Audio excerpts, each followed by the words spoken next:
சங்கே முழங்கு. அனைவருக்கும் வணக்கம். இது சங்கே முழங்கு. நான் மகாதேவன். இன்றைக்கு நம்மோடு விவாதிப்பதற்கு பெரியாரிய சிந்தனையாளர், அரசியல் திறனாய்வாளர், திராவிட இயக்க செயல்பாட்டாளர், எழுத்தாளர் தோழர் பெரியார் சரவணன் அவர்கள் வந்திருக்கிறார். அவர்களோடு விவாதிப்போம். தோழர் வணக்கம். வணக்கம் தோழர். நல்லா இருக்கீங்களா? நல்லா இருக்கேன். மகிழ்ச்சி. நீங்க நலமா? உங்களோட உரையாடுவதில் எனக்கு மிக்க மகிழ்ச்சி, சந்தோஷம். இன்றைக்கு நடைபெறக்கூடிய அரசியலை பற்றி கொஞ்சம் விவாதிப்போம் தோழர். என்னோட பிரதான கேள்வி அதுதான். இப்ப பெரியார ஒருத்தவங்க சுமந்து கொண்டு வராங்க, அவங்கள கை தட்டி பாராட்டத்தை விட செய்யணும் திராவிட இயக்கங்கள்லாம். இது போல போலி வேடமிட்டு வருவாங்க, நம்பாதீங்கன்னு கூறும்போது, அப்ப இன்னும் பெரியாருடைய புகழ மந்திரத்துக்கு மறைமுகமா நீங்க உதவி பண்றீங்களான்ற மாதிரி ஒரு எளிமையான ஒரு பார்வை இருக்குல்ல. ரொம்ப இல்லைங்க. இவங்க யாருக்காக வேலை செய்யறாங்கன்றதே நான் சொல்லிடுறேன். இவங்களோட அப்பாவி இவங்க எல்லாம் உண்மையிலேயே சொல்ற பரிதாபத்துக்குரியவர்கள், பாவப்பட்டவர்கள், அப்பாவிகள். யாரு இந்த முற்போக்கு பேசிட்டு சுத்தி இருக்கிறாங்க, இவன மாதிரி ஜம்காலத்துல வடிகட்ட முட்டாளையோ ஒரு அப்பாவியையோ நீங்க பார்க்க முடியாது. ஒரு சின்ன ஒரு உதாரணம் சொல்றேன். ஏற்கனவே சொன்னது மாதிரி பெரியாரியோட பார்வை எப்படி இருக்கணும், 5 வருஷம் கழிச்சு சமூகம் எப்படி இருக்கணும், 50 வருஷம் கழிச்சு எப்படி இருக்கணும்னு யோசிக்கிறான் பாருங்க. இந்த சமூக இயங்கியலை அவதானிக்கிறான் பாருங்க, அனலிஸ்ட் பண்றான் பாருங்க, அவன் தான் பெரியாரிஸ்ட். அதற்கு தகுந்த மாதிரி ஒரு வேலை திட்டத்தை உருவாக்குறான் பாருங்க, அவன் தான் பெரியாரிஸ்ட். அப்ப இந்த விஜய் அரசியலுக்கு வந்தா இந்த சமூகம் எப்படி இருக்கும், அவர்கள் பின்னாடி யார் வருவாங்கன்னு கேட்டீங்கன்னா, வெறும் 18ல இருந்து 40, இன்னும் 18 கூட இல்ல, 12 வயசுல இருந்து 40 வயசுக்குள்ள இருக்கக்கூடிய அரசியலற்ற, இப்படியே அரசியலற்ற வெறும் ஆர்வம் மட்டுமே கொண்ட லட்சக்கணக்கில் இருக்கு. முழுக்கன்னு சொல்லிடுமா? முழுக்கன்னு சொல்ல முடியுமா? முழுக்கதான். நீங்க ஒண்ணும் கிடையாது. நடந்த 2 மாநாட்டிலையும் பாருங்க, வந்த பசங்க யாருன்னு பாருங்க, என்ன வயசு உள்ள பசங்கன்னு பாருங்க. அப்ப முழுக்க அந்த கருப்பு தலைகள் சொல்லுவாங்க, அந்த இளைஞர் கூட்டம் தான். ஆமா, நீங்க அந்த பசங்களை போய் ஆர்வம் இல்ல, அரசியலற்றவர்கள் அப்படி இப்படின்னு அவதூறு பேசுறது இருக்குல்ல, இது உங்களை நீங்களே அவதூறு இல்ல, அவங்களோட செயல்பாடு அப்படிதான் இருக்கு. அது அப்படிதான் இருக்கும். நான் என்ன கேக்குறேன், நீ என்ன ஒரு சோசியலிச சமூகத்தை கட்டி அமைச்சு மக்கள் எல்லாம் அரசியல் படுத்தி, இன்னும் சொல்ல போனா அந்த பசங்க தாறுமாறா இருக்கிறானுங்க, ஒழுங்கீனமா இருக்கானுங்க. இது வரைக்கும் ஆண்ட ஆட்சியாளர்கள், கருத்தியலாளர், சும்மா தமிழ் தேசியம் ஒருத்தர் கத்திட்டு இருக்காரு, இவரு உட்பட எல்லாருக்கான தோல்விதான் அது. அது விஜய்க்கு மட்டும் சார்ந்தது இல்ல. அதுக்கு என்ன பண்ணணும்னு கேட்டீங்கன்னா, நான் ஏற்கனவே நீங்க சொல்லிட்டீங்க, என்ன கொஞ்சம் நாகரிகமா பேசுவோம் அப்படின்ட்டு. நான் ஏன் இதை சொல்றேன் அப்படின்னு கேட்டீங்கன்னா, நீ அவனுங்க தாறுமாறா இருக்கானுங்க, ஒழுங்கற்று இருக்கிறானுங்க, ஒழுங்கீனமா இருக்கிறானுங்க, ஆர்வ கோளாறா இருக்கானுங்க, சேரை உடைக்கிறானுங்க, மரத்து மேல ஏறுறானுங்கன்னா, இவனுங்க எல்லாம் யாருன்னு கேக்குறேன். இவனுங்க யாரு? அதிமுக காரன் புள்ள தானே, வானத்துல இருந்து வந்தவங்களா? திமுக காரன் புள்ள எங்கடா விட்டுக்கு, ஏன்டா நாயே இவனெல்லாம் வெளியில விட்டான்னு கேக்குறேன். ஒரு தலைமுறைக்கு அரசியல் இல்லாம அவர்களை இந்த நிலைமைக்கு கொண்டு வந்து விட்ட இவன் எந்த நாய் கேப்பானா? இவெல்லாம் விஜய் பின்னாடி, விஜய் சரியில்லைங்க, விஜய் நடிகருங்க, அப்ப நீ என்ன புடுங்கிக்கிட்டு இருந்த? இவ்வளவு இளைஞர்கள் அரசியலற்று போனதுக்கு காரணம் யாருடா நாயேன்னு கேப்பனா கேட்க மாட்டேனா நானு? அப்ப நீங்க விஜய் ரசிகர்களை நீங்க குறை சொல்றீங்கன்னா உங்க மல்லாக்கப்படுத்திட்டு எச்சு துப்புறீங்கன்னு அர்த்தம். அங்க போன வானத்துல வந்தவங்கள அதிமுக காரன் புள்ள, இவன் பிள்ளைங்க தானே அங்க போய் நின்னா. எவன்டா இந்த நாட்டை இந்த நிலைமைக்கு கொண்டு வந்து விட்டது? அரசியலற்ற ஒரு இளைஞர் கூட்டத்தை எவன்டா உருவாக்குனீங்க? பெரிய கொள்கை கோட்பாடு வெங்காயம்னு பேசுறீங்களே, அவனை குறை சொல்றதுக்கான உங்களுக்கு என்ன யோகிதை இருக்குதுன்னு கேக்குறேன். சரி, அப்படியேதான் அவன் அரசியலுக்கு வரான் இல்ல, வரவன தனக்கானவனா மாத்திக்கிற யோகியதையாவது உன்கிட்ட இருந்துதா? அதுதான். அப்ப அரசியல் பிழைத்தாருக்கு அறம் கூற்றாவுன்னு சொன்னான் பாருங்க. அது போல நீங்க என்ன பண்றீங்க? பெரியாரை இழிவுபடுத்திய, பெரியாரை கேவலப்படுத்திய தமிழ்நாடு பூரா 68 வழக்குகள் பதியப்பட்டு ஒரு வழக்குல கூட நடவடிக்கை எடுக்காம சீமானை கொம்பு செய்து விடுறீங்க. சீமான் உங்களோட பீட்டிமா இருந்து வேலை செய்யலாம். யார? விஜய்க்கு எதிரா. யோசிக்கிறீங்க, ஒரு வழக்கு அவன் மேல போட முடியலையே, பதிவு பண்றாங்க, நடவடிக்கை எடுக்க மாட்டாங்க. அதாவது இப்ப நாங்கெல்லாம் மனுவை தூக்கிட்டு போறாங்க, இது மாதிரி பிரச்சனை இருக்குதுங்க, ஒருத்தன் ஒரு எஃப்ஐஆர் போட மாட்டேன்றாங்க. அப்ப நீ என்ன முக்கியத்துவம் கொடுத்திருக்கிற? இதே விஜய் வரானா, நான் என்ன சொல்றேன், விஜயை விட மோசமா எவனும் வராம இருக்கவர்களும் நீங்க சந்தோஷப்படுங்க. சரி, சரிதான். அப்ப விஜய் வராரு அப்படின்னா, விஜய் பின்னாடி இப்படி ஒரு கூட்டம் இருக்குன்னா, அந்த கூட்டம் எங்க இருந்து வந்தது? அந்த கூட்டம் யாரால் உருவாக்கப்பட்டதுன்னா, உன்னோட அயோக்கியத்தனத்தினால் உருவாக்கப்பட்டது. அப்ப நாங்க எங்களை போன்றவர்கள் என்ன, நீ என்ன அப்படி வரும்போது கூட நீ என்ன பண்ணிருக்கணும், விஜயை தனக்கான நபர்களா மாத்திருக்கணுமா இல்லையா? ஆனா தனியா நின்னுகிட்டு நாங்க நீங்க ஆரம்பத்திலே சொன்ன பதிலு இதுக்கு பொருந்தது. நீங்க கிட்டத்தட்ட 25-30 ஆண்டு காலமா அரசியல இங்க பேசப்படலைங்களா? ஆமா அதற்கான கண்கூடான சாட்சி தான் இந்த கூட்டம். ஆமா. அப்ப இந்த விஜய் வந்து இன்னைக்கு பெரியாரை தத்துவ தலைவரை அறிவிக்க வச்சதும், திடலுக்குள்ள அனுப்புனதும், பெரியார்ன்ற பவுண்டரிக்குள்ள தான் அந்த கட்சி சுத்த வைக்கணுன்றதுக்கும் நாங்களாம் எவ்வளவு ராத்திரி பகலா எவ்வளவு பாடுபட்டு இருப்போம், எவ்வளவு உழைச்சிருப்போம். இதெல்லாம் பலனை அனுபவிச்சு பொறுக்கி திங்கிற நாயங்களே, நீங்க செய்ய வேண்டிய வேலையை நாங்க ஏன்டா செய்யணும்னு கேக்குறேன். இந்த சமூகத்தை காதலிக்கிறோம், இந்த சமூகத்துக்கு உண்மையா இருக்கிறோம், இந்த சமூகத்தை அடுத்த தலைமுறைக்கு நாங்க இந்த தத்துவத்தை கையளிக்க வேண்டிய அவசரம் எங்க இருக்குது. இன்னும் போனா இன்னும் ஒரு 10-15 வருஷம் எங்க பொழப்பெல்லாம் போகுமா? அதுக்குள்ள எதையாவது செஞ்சிட மாட்டோமா? எவ்வளவு அவமானங்கள், எவ்வளவு இழி சொற்களை எல்லாம் தாண்டிக்கிட்டு நாங்க இந்த சமூகத்துல நின்னுகிட்டு அந்த கொள்கையை விடாம எவன் வந்து தாங்கி பிடிச்சான்? யோசிச்சு பாருங்க. இதெல்லாம் இவனுங்க செய்ய வேண்டிய வேலைங்க. இன்னைக்கு நீங்களே நினைச்சாலும் இன்னைக்கு விஜய் வந்து இந்த கோட்பாட்டுக்கு வெளியில போக முடியாத அளவுக்கு ஒரு சூழலை இன்னைக்கு உண்டாக்கி இருக்கமா இல்லையா? கட்டாயமா. அப்ப இந்த விஜய் வருகை என்பது ஒரு புதிய தலைமுறையிடம் பெரியாரை கொண்டு போய் சேர்த்திருக்கிறோம். பெரியார் இல்லாம போஸ்டர் இன்னைக்கு போட முடியாதுன்ற ஒரு நிலைமையை உருவாக்கி இருக்கிறோம். நடந்திருக்குதா இல்லையா? இதெல்லாம் செய்யற என்னையாவது நீ விமர்சிக்காம இருக்கணும்ல. உன்னால என்னெல்லாம் விமர்சனம் நடராத்திரி போய் கைது கதவை தட்டிடுவேன். என்னை பத்தி அவனுக்கு தெரியும். அதனாலதான் வாடகை காலை பிடிச்சி திட்டிட்டு இருக்கானுங்க. நேரடியா திட்ட யோகியதை இல்லாம வாடகை காலை பிடிச்சி திட்டிட்டு இருக்காங்க. அதனால இந்த அரசியல் என்பது இந்த நிலைமைக்கு உருவாக்குனது இவர்கள் தான். இது இவர்கள் தான் பரிகாரம் தேடணும். நான் இன்னொன்னு சொல்றேன், 2 ஆண்டுகளா சொல்றேன். அதிமுக 3வது இடத்துக்கு போகும், தாவேகா 2வது இடத்துக்கு வரும். இப்ப நீங்க முதல்ல சொன்னீங்க தெரியுங்களா, இப்ப இந்த இவங்க எல்லாம் சேர்ந்துகிட்டு இங்க இருக்கிற இடதுசாரிகள் முற்போக்காளர்கள் என்ன பண்றாங்க தெரியுங்களா? பிஜேபிக்கு பாடுபட்டு இருக்கிறாங்க. எப்படி? பிஜேபிக்காக பாடுபட்டுக்கிட்டு இருக்கிறாங்க. ஆமா, அதிமுக பிஜேபியோட போயிடுச்சு. பிஜேபியோட ஆளுமையின் கீழ அதிமுக வந்துருச்சு. இது உலக அறிஞ்ச ரகசியம் இது. அப்ப இவன் என்ன பண்ணுவான் அடுத்தது? எதிர்கட்சி வரிசையில அதிமுக வந்துருச்சுன்னா பிஜேபி தான் ரோல் பண்ணுமோ இல்லையா, அதிமுக ரோல் பண்ணாது. உண்மையா பொய்யா?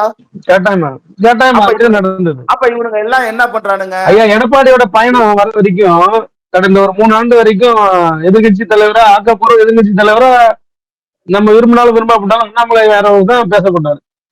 ஆமா. அப்ப இன்னைக்கு விஜய் வந்து 2வது இடத்துக்கு நகர்றாரு. அதை வந்து இவனுங்க தடுக்கிறானுங்க. அதிமுகவே வரட்டும்ன்றா. அப்ப அதிமுக வரட்டும்னா இவங்க யாருக்கு வேலை செய்யறானுங்க? பிஜேபிக்கு வேலை செஞ்சுட்டு இருக்கிறானுங்க. நமக்கு விருப்பம் தான். திமுக தமிழ்நாட்டை பொறுத்தவரை அதிமுக திமுக 2 அரசியல் தான். 3வது அரசியலுக்கு வேலையே கிடையாது. நாம அதை தான் விரும்புறோம். அதிமுக வட்டி நாம அதை தான் ஏறுமா. இன்னும் சொல்ல போனா அதிமுகவுக்கு அப்படி ஒரு நெருக்கடி எல்லாம் கொடுத்து அது சம்பந்தப்பட்டவர்கிட்ட நான் பேசி இருக்கிறேன். ஆனா நம்ம சொல்றது காதுல வாங்கல. இல்ல வேற எந்த முயற்சி பண்ணாங்களா? எந்த முயற்சி பண்ணல. அந்த அரசியல் வயப்படப்படாத கூட்டத்தை அரசியல் வயப்படும் அளவுக்கு கொண்டு வரதுக்கு திரு விஜய் அவர்கள் எந்த மாதிரியான போக்கு கைப்பிடிக்கணும்? இப்ப ஊடகத்துல என்ன சொல்றாங்கன்னா, இன்னைக்கு கூட நீதிமன்றத்துல ஒரு எதிர்கேள்வி வச்சிருக்காங்க. ஒரு தலைவரா இருக்கிறவங்க தான் தன்னை தொண்டர்களை கட்டுப்படுத்தணும், ஏன் நீங்க இதை சொல்ல மாட்டீங்க அப்படின்ற மாதிரி கேட்டுருங்க. இது தலைவரோட வேலை தானா, இல்ல தொண்டர்கள் தங்களை தாங்களே பரிசீலனை பண்ணல? ஒரு சில இது தலைவர் தொண்டர்கள் நீங்க பார்க்க வேண்டாம்.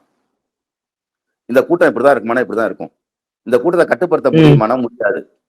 ஏன் முடியாது அப்படின்னு கேட்டீங்கன்னா, இவங்க யாருன்னா அரசியல் கட்சிகள். இவங்க இயக்கம் கிடையாது. மிலிட்டண்டா வரதுக்கு ஒண்ணு இயக்கம் கிடையாது. இவங்க எல்லாம் அரசியல் கட்சிகள். அப்ப அரசியல் கட்சி என்ன எதிர்பார்ப்பான்? ரசிகர்கள் இப்படிதான் இருக்கணும்னு எதிர்பார்ப்பான்.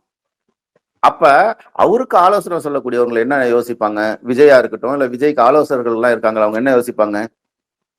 ஈயம் பூசினா மாதிரி இருக்கணும், பூசாத மாதிரி இருக்கணும், இந்துத்துவ எழுத்தா மாதிரி இருக்கணும், அததான் சொல்றேன். இந்த ஈயம் பூசினா மாதிரி இருக்கணும், பூசாத மாதிரி இருக்கணும், இந்துத்துவ எழுத்தா மாதிரி இருக்கணும், எதுக்காத மாதிரி இருக்கணும். எப்படி? அரசியல் பேசினா மாதிரி இருக்கணும், பேசாத மாதிரி இருக்கணும், சாதி ஒழிப்பு பேசினா மாதிரி இருக்கணும், பேசாத மாதிரி இருக்கணும். இப்ப இந்த திருநெல்வேலி சாதி படுகொலையை பேசுற மாதிரி இருக்கணும், பேசாத மாதிரி இருக்கணும். இப்படி 2 முகம் இங்கிட்டு வாயை திறக்கலையே. அது என்ன உங்க பார்வை? அததான் சொல்றேன். இது என்னன்னா இவங்களுக்கு ஓட்டு நலன், வெற்றி. பாருங்க, ஓட்டர் போட்டது வெற்றி தாங்க இலக்கு. அந்த வெற்றியை அடைவதற்கு எந்த இழிவான வேலையையும் இந்த ஓட்டரசியல் செய்யும். இதுல எவனும் இந்த அரசியல் எதிர்காலத்துக்கு நல்லதா? இப்ப கொள்கையற்று பிரதானம் அப்படின்னா இந்த அரசியல் எதிர்காலம் அந்த அரசியல் முடிஞ்சிருச்சு. நீங்க எதிர்பார்த்த அரசியல் எல்லாம் முடிஞ்சிருச்சு. அது இனிமே வரக்கூடிய அரசியல் எல்லாம் ஆரவார அரசியல், ஆர்ப்பாட்ட அரசியல் தான் வரும். நீங்க சொல்ல எதிர்காலத்து இளைஞரோட வாழ்க்கைக்கு, நல்வாழ்வுக்கு அது நல்லதா இல்ல எதிர்கால சமுதாயத்துக்கு நல்லதா? நல்லது கிடையாது. இந்த அரசியலை யாரு அறிமுகப்படுத்தினது? பாமக அறிமுகப்படுத்தினது. 12 வயசுல பாமகக்குள்ள கயிறு கட்டிக்கிட்டு வருவான். 22 வயசுல வழக்கு வாங்கிடுவான். 22 வயசுக்குள்ள 2 வழக்க வாங்கிடுவான். 25, 26 வயசுல வேலைக்கு போறவன் வேலை வாய்ப்பு போயிடும். 30 திருமாவளவனுக்கு அந்த பங்கு இருக்குல்ல, அவரும் சொல்லி இருக்காருல்ல. எல்லாத்துக்குமே சொல்றேன், வழக்கு வாங்காதான் விடுதலை சிறுத்தையா இருக்கவே முடியாதுன்னு பேசியிருக்காரு. அததான் சொல்ல வரேன். இது எல்லா கட்சிகளுக்கும் பொதுவானது. இப்ப இப்படி கூட நீங்க கேட்கறது இப்படி கூட இருக்கலாம். வட மாவட்ட பாமக இல்லைன்னா விடுதலை சிறுத்தைகளுக்கு பேசுறதுக்கு அரசியல் கிடையாது. விடுதலை சிறுத்தைகள்னா பாமகவுக்கு பேசுறதுக்கு அரசியல் கிடையாது. வட மாவட்டத்தை பொறுத்தவரை புரியுதுங்களா? இப்பதான் திருமாவளவன் என்ன பண்றது, கொஞ்சம் கொஞ்சமா தமிழ் தேசிய அரசியல், திராவிட அரசியல், இந்துத்துவ எதிர்ப்பு அரசியல்ன்றதுக்குள்ள அந்த கூட்டத்தை நகர்த்துறதே பெரிய கடிதம். நீங்க சொல்றீங்க, நாங்களாம் நேரா பார்த்தவங்க. நீங்க அந்த விஜய் ரசிகர் சொல்றீங்கல்ல, திருமாவளவன் கடிப்பானுங்க, போட்டு திருமாவளவன் கடிப்பானுங்க. விசிக மேடையே வேற ஒரு தோற்றத்துல இருக்கும். மற்ற கட்சிகள் மேடையும் விசிக வேற இயல்பு. அது இயல்பு. ஒடுக்கப்பட்ட ஒரு சமூகத்தை ஒருத்தர் ரட்சகனா வரான் அப்படின்னா அவனை கொண்டாடுவாங்க. அவரை ஏன் இவ்வளவு குற்றச்சாட்டு வைக்கலையே? இதே மாதிரி ஆர்ப்பாட்டம், கொண்டாட்டம் எல்லாமே அந்த நீங்க கூறிய திருமாவளவன் இதுலயும் இருக்கு. ஆனா அவர் இவ்வளவு விமர்சனத்துக்கு உள்ளாக்கப்படல. ஆனா விஜயோட தொண்டர்கள் விஜய் வருகை யாருக்கு ஆபத்தா முடியுமோ அவர்கள் கடந்து கதறிக்கிட்டு இருக்கிறாங்க. கதறாது. ஒரு முதல்வர் பேசவே கூடாதுன்னு சொல்ல போனா விஜய் எல்லாம் ஒரு பொருட்படுத்தவே கூடாது. ஆனா விஜய் மென்ஷன் பண்ணியே பேசுறாரு. அந்த அளவுக்கு இன்னைக்கு நிலைமை இல்ல தோழர். அதுக்கு அவரு தெளிவான விளக்கம் கொடுக்கிறாரு. என்ன கொடுக்குறாருன்னா, இவங்க எல்லாம் கடந்து போகலனாலும் ஜனநாயகத்துல இப்படி பண்ண முடியாது. நம்ம கேள்விக்கு எதிர்கேள்வி நம்ம வைக்கிறாங்கன்னா அதுக்கு நம்ம பதில் கொடுக்க வேண்டிய இடத்துல நம்ம இருக்கிறோம். இதான் ஜனநாயகம்ன்றது அவரு அதுக்கு பார்வை சரிதானே? அதுதான் நான் தான் மறுபடியும் சொல்றேனே, ஜெயலலிதா பேரை கலைஞர் கடைசி வரலும் சொல்லவே இல்லை. ஆமா ஆமா ஆமா, புரியுதுங்களா? அம்மையார் அவ்வளவுதான். முதல்ல எல்லாம் மேடெல்லாம் கடுமையா நாங்கெல்லாம் பார்த்திருக்கோம். அதெல்லாம் பார்த்து வளர்ந்தவங்க தானே. ஒரு சில விஷயங்களை நீங்க புறக்கணிச்சுட்டு போறதுதான் உங்களுக்கு இது இல்லைன்னா உங்களோட பதட்டத்தை தான் அது வெளிப்படுது. நீங்க பதவியை காட்டி கொடுத்து அது என்ன ஆகும்னா தொண்டர்கள் மத்திய சோர்வு ஏற்படும். நாங்கெல்லாம் இப்ப களத்துல போய் பேசும்போது எல்லாருமே சொல்றாங்களே, இப்ப நான் இவ்வளவு தூரம் பேசுறேன்னா மக்களோட மக்களா களத்துல போய் நிக்கிறேன், அங்க மக்களோட கருத்து கேட்கிறேன். ஒரு 10 பேரை சந்திச்சேன்னா 6 பேர் விஜய்ன்றான். யாரா நீ எல்லாம் அப்படின்னு கேட்டோம்னா எங்க அப்பா ஒன்றிய செயலாளர்ன்றான். எப்படி? இதுதான் உண்மைதான். நீங்க ஆரம்பத்திலேயே ரொம்ப விளக்கமா சொல்லிட்டீங்க. இந்த கூட்டம் யாருமே வெளியில இருந்து வரல. இங்க இருக்கக்கூடிய கட்சியை பயணிக்கக்கூடிய யாரோ எந்த கட்சியோ ஒருத்தவங்களோட பிள்ளைங்கள் தான். பிஜேபி அதிமுக கூட்டணின்றது பொருந்தா கூட்டணின்றது வெளிப்படையா எல்லாருக்குமே தெரியுது. இந்த கூட்டணி ஒருவேளை பொருந்தா கூட்டணியாவே இருந்து இது திரு விஜய் அவர்களுக்கு சாதகமாகுமா இல்ல திமுகவுக்கு சாதகமா அமையுமா? இல்ல நான் தனியா தான் நிக்கிறேன் நாம் தமிழர் கட்சி திரு சீமான் அவர்களுக்கு சாதகமா? முதல்ல விஜயோட வருகை தான் நாம் தமிழரையும் பிஜேபியும் கடைசி வரிசைக்கு கொண்டு போக போகுது. அதை புரிஞ்சுக்கங்க. இன்னொரு விஷயம் என்னன்னு கேட்டீங்கன்னா, அதிமுக நீங்களே சொல்லிட்டீங்க அது பொருந்தாத கூட்டணி அப்படின்ட்டீங்க. அங்க நடக்கிற குழப்பங்கள்லாம் என்ன ஆகுதுன்னு கேட்டீங்கன்னா, அவங்க ஒரு 3வது இடத்துக்கு போறதுக்கு தயாராகிட்டு இருக்கிறாங்க. இதெல்லாம் இன்னைக்கு நான் சொல்லலைங்க. நானும் தொடர்ந்து தான் பேசிக்கிட்டு வரேன். நான் என்ன பேசுறேனோ அதான் நடந்துகிட்டு இருக்குது. அதிமுகவை பொறுத்தவரையிலும் அது எப்ப பிஜேபியோட போச்சோ அப்பவே அது ஒரு சர்க்கிளை நோக்கி போயிடுச்சு. அப்ப அந்த இடத்துக்கு தவேகா வரும். அது 3வது இடத்துக்கு போகும். அதுக்கு கீழே நாம் தமிழர் போகும். கடைசி வரிசைக்கு நாம் தமிழர் போகும். நாம் தமிழ் கட்சியை பொறுத்தவரை உங்களுக்கு ஏறுமுகம் இருக்குமா இல்ல இந்த வாக்க தக்க வைப்பாங்களா இல்ல இறங்கு முகமா இருக்குமா? அதுக்கு விளக்கத்தோட சொல்லுங்க. இது கம்மியா நீங்க ஒரு முதல்ல நீங்க சீமானை நீங்க புரிஞ்சுக்கணும். சீமான் ஒரு அரசியல், அதாவது என்ன சொன்னா எலெக்ஷன் பார்கெய்னர். அவரு அவருக்கு வந்து முதல்வர், ஆமா, அவருக்கு வந்து முதல்வர் ஆகணும்னு என்ன இல்ல. நான் சொன்ன மாதிரி ஏற்கனவே சொன்ன மாதிரி ஒரு பெரிய ஒரு பிலாசபிக்கல் விளக்கம் இருக்குது, ஒரு தத்துவ ரீதியான இங்க ஒரு விளக்கம் இருக்குது. இப்ப நீங்க ஒரு சீமான் பேசுறதெல்லாம் ஒரு பேப்பர்ல எழுதுங்க. எழுதுனீங்கன்னா அது யாரெல்லாம் பேசியிருப்பா, கலைஞர் பேசியிருப்பாரு, நெடுஞ்செழியன் பேசியிருப்பாரு, வி.கே. சம்பத் பேசியிருப்பாரு, ஆசை தம்பி பேசியிருப்பாரு, அன்பழகன் பேசியிருப்பாரு. இதெல்லாம் அண்ணா காலத்துல திராவிட இயக்க தலைவர்கள் பேசினத இவரோட மாடுலேஷன்ல டெலிவரி பண்றாரு. இத எனக்குமே நிறைய பேசுவேன். ஒரு நிமிஷம், இது ரெண்டுத்தையும் ஒப்பிட்டு இது இன்னார் சொன்னது, இந்த ஆண்டு சொன்னதுன்னு எடுத்து வெளியில போட்டாலே சீமானோட அரசியல் காலி. இங்க இருக்கிறவன் அது தொடர்பா யோசிக்க கூட தயாரா இல்ல. இது ஒண்ணு, இதை தூக்கி ஒரு ஓரமா வைங்க. இன்னொன்னு, இந்த ஏற்பட்ட அந்த வேக்கம் இருக்குல்ல, அந்த சீமானோட டயலாக் டெலிவரி இருக்குல்ல, இது வந்து ஒரு முதல் தலைமுறை ஜன்னலை திறந்து பார்க்கும்போது ஒரு பேரிரைச்சல் கேட்குது. அந்த பேரிரைச்சல் ஆட்பட்டு ஒரு பெரிய இளைஞர் கூட்டம் உள்ளார வருது. அவங்க எல்லாம் யாருன்னு கேட்டீங்கன்னா, அது சரி தவறுன்ற இடத்துக்கு நாம போக வேணாம், தத்துவ வழிபட்ட ஒரு கூட்டம். பணம் இல்லாம, நல்லா கேட்டுக்குங்க, பணம் இல்லாம, ஜாதி செல்வாக்கு இல்லாம, எந்த ஒரு கூட்டணியும் இல்லாம, தான் சுய காலில் நின்று தன்னை மட்டுமே நம்பி 8.11% இந்திய வரலாறுல ஒருத்தன் வாங்கி இருக்கிறான்னா அது சீமான் தான். அதுதான் என்னோட கேள்வி. இப்ப தத்துவ கூட்டம் அது எப்படி குறையும்னு நீங்க சொல்றீங்க? அதான் நான் சீமானோட தத்துவம் இருக்குது பாத்தீங்களா, அந்த தத்துவத்துக்கு ஆட்பட்ட களப்பணியாளர்கள் நிறைய வந்தாங்க. எங்க இருந்து தொடக்கத்துல இருந்து வந்தவங்க எல்லாமே பெரியாரிஸ்ட். ஒரு கட்டத்துக்கு மேல எப்ப ஒரு குடியரசியல்னு பேசினாரோ அப்ப அவங்க வெளியே போயிடுறாங்க. அவர் வந்து பல்வேறு டைமென்ஷன்ல தன்னை வந்து பரிணமிச்சுக்கிட்டே போறாரு. இன்னைக்கும் காசு கொடுக்காம, பிரியாணியோ கோட்டரோ கொடுக்காம கூட்டத்துக்கு ஆள் சேருது அப்படின்னா, அதுவும் தன்னோட சுய உழைப்புல தன்னோட கொள்கைக்காக ஒரு கூட்டம் சேருது அப்படின்னா, இந்தியாவிலேயே சீமான் தான் நம்பர் 1. என்னால உறுதியா சொல்ல முடியும். அப்ப இருக்கிற இளைஞர்லாம் இருக்காங்கன்னா இன்னைக்கு அது அந்த ஒரு ஏக்கத்துக்கு மட்டும்தான் இருக்காங்க. அதை வந்து நம்ம வந்து குறைச்சு மதிப்பிட முடியாது. இன்னைக்கு ஒரு கூட்டம் நடக்குதுன்னா அப்படியே குடும்பத்தோட வரக்கூடியவன்லாம் இன்னைக்கு சீமான் பின்னாடி இருக்கான். இந்த கணக்கை நீங்க எங்க இருந்து எடுத்து போடணும் அப்படின்னு கேட்டீங்கன்னா, இப்ப பண்ருட்டி இருக்குது அப்படின்னு கேட்டீங்கன்னா, பண்ருட்டியில எவ்வளவு நாம் தமிழர்ல இருப்பாங்கன்னு கேட்டீங்கன்னா ஒரு 50 பேர் இருப்பாங்க, அல்லது 100 பேர் இருப்பாங்க. பண்ருட்டியில நிக்கக்கூடிய நாம் தமிழர் வேட்பாளருக்கு இந்த 100 ஓட்டு போதுமா? போகாது. அப்ப இந்த 100 பேர் என்ன பண்ணுவாங்கன்னு கேட்டீங்கன்னா, 100 × 10 ஓட்டை கொண்டு வருவாங்க. ஒரு 10,000 ஓட்டு அந்த தொகுதியில கிடைக்கும். இத்தனை நாளா அப்படிதான் கிடைச்சிக்கிட்டு இருந்தது. இந்த 100 பேரும் சேர்ந்து 10,000 ஓட்டை கொண்டு வந்தாங்க பாத்தீங்களா, அந்த கொண்டு வந்த நபர்கள்லாம் எங்க போவாங்கன்னு கேட்டீங்கன்னா, தாவேகாவுக்குள்ள ஓட்டு போட போவாங்க. அந்த கொண்டு வந்தவங்க இல்ல, அந்த ஓட்டு போட வந்தவங்க. வந்தவங்க அவங்க தாவேகா ஓட்டு போடுவாங்க. அதாவது முதல்ல என்ன பண்ணுவாங்கன்னு கேட்டீங்கன்னா, ஒரு தொகுதிக்கு ஒரு 100 பேர், ஒரு ஆவரேஜ் 100 பேர் நாம் தமிழர்ல இருந்தால், அவ்வளவுதான் இருப்பாங்க. இருந்தா அந்த 100 பேரும் தன்னோட கடுமையான உழைப்புல ஒரு 10,000 ஓட்டுகளை கொண்டு வந்து கொடுப்பாங்க. 5,000 இருந்து 8,000 ஓட்டு ஆவரேஜ், 10,000 கூட வச்சுக்க, 10,000 ஓட்டுகளை கொண்டு வந்து கொடுப்பாங்க. இன்னைக்கு அந்த 100 பேர் அப்படியே தான் இருப்பாங்க. விஜய் வருகைக்கு பிறகும் 100 பேர் அப்படிதான் இருப்பாங்க. ஆனா அந்த 100 பேரும் ஒரு 10,000 ஓட்டை கொண்டு வந்தாங்க பாத்தீங்களா, அதுல ஒரு 6,000 ஓட்டு விஜய் பக்கம் திருப்பிடும். இப்படிதான் அந்த இது வந்து ஓட்டு பிரியும். அதாவது கட்சி உறுப்பினரா சேர்ந்தவங்க உறுப்பினராகவே பயணப்படுவாங்க. அவங்க இருப்பாங்க. மாற்றுன்னு ஆதரிச்சவங்க இன்னைக்கு மாற்றா விஜயை தேர்ந்தெடுப்பாங்க. அவ்வளவுதான். அதுக்குதான் இன்னைக்கு சீமான் போன்றவர்லாம் கரடியா கத்துறது. தன்னோட இன்னொன்னு, அவரோட 8.11 ஓட்டு குறைஞ்சிடுச்சுன்னா அவரோட பார்கெனிங் கெப்பாசிட்டி போயிடும்.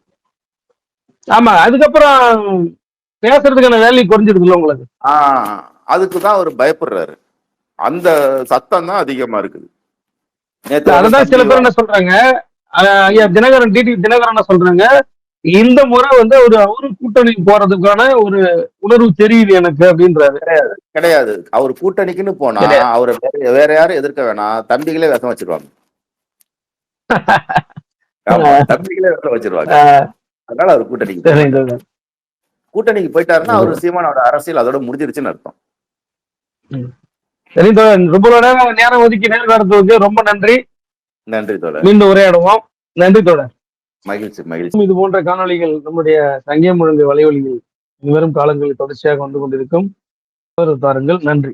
சங்கே முழங்கு, எங்கள் வாழ்வும் எங்கள் வளமும் மங்காத தமிழ் என்று சங்கே முழங்கு, சங்கே முழங்கு, சங்கே முழங்கு.